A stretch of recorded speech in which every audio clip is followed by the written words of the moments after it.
So help me God. Congratulations, Mr. President. This is what Trump's first year back in office looked like, and it's been anything but quiet. You're gambling with World War III. Here are some of his boldest moments from a whirlwind 365 days in power. We need Greenland for national security purposes. On January the 7th, just 2 weeks before returning to the White House, Donald Trump set the tone for an aggressive foreign policy, refusing to rule out force at the Panama Canal and Greenland, while threatening Canada at a fiery press conference. In early February, Trump unveiled his vision to take over and redevelop Gaza, claiming it could be turned into a Middle East Riviera under US control. Then on February the 26th, Trump shared an AI-generated video on his Truth Social account featuring casino hotels, giant golden statues of himself and futuristic skyscrapers. The video also featured bearded dancing girls, Elon Musk dancing under cash falling from the sky, and the US president standing next to a half-naked belly dancer in a bar. Don't tell us what we're going to feel. A few days later, snarling Trump sparked global chaos after booting Vladimir Zelensky out of the White House amid a blistering row over US backing of the Ukraine war.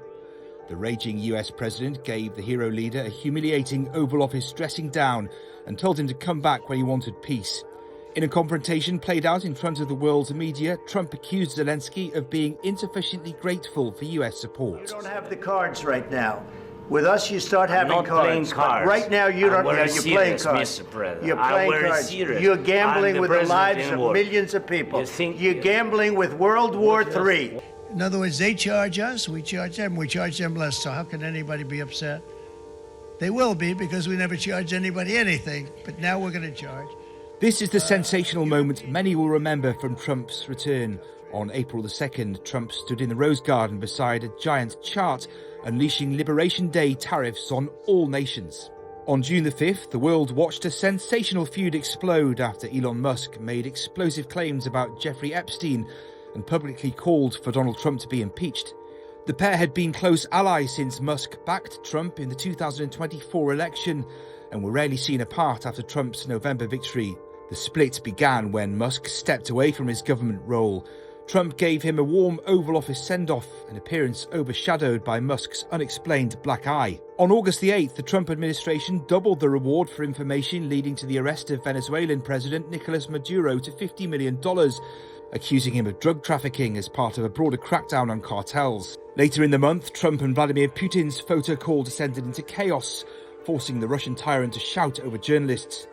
It came after both leaders shook hands and smiled at each other as they landed in Alaska for a historic peace summit. Smirking Putin then appeared to shout over the journalists before the camera was forced to cut away. In September, the US military carried out its first strike on a Venezuelan-linked vessel in the Caribbean, targeting what the administration said was a drug-running boat. It marked the start of a series of strikes that continued in the weeks that followed. 2026 began with a dramatic escalation. Venezuelan President Maduro was captured in a US Special Forces operation and indicted to face trial in the United States. US officials said the operation took place in Caracas during a period of heavy airstrikes on the capital. By the end of the year, fears were growing of a possible escalation over Greenland. NATO weighed sending fighter jets to the island as European allies moved to strengthen Danish defences. We are going to do something on Greenland, whether they like it or not, because if we don't do it, Russia or China will take over Greenland, and we're not going to have Russia or China as a neighbor. Moscow condemned Trump's rhetoric while rejecting Western claims that Russia or China pose a threat. As Trump looks determined to achieve his economic goals, the world holds its breath to see what happens next.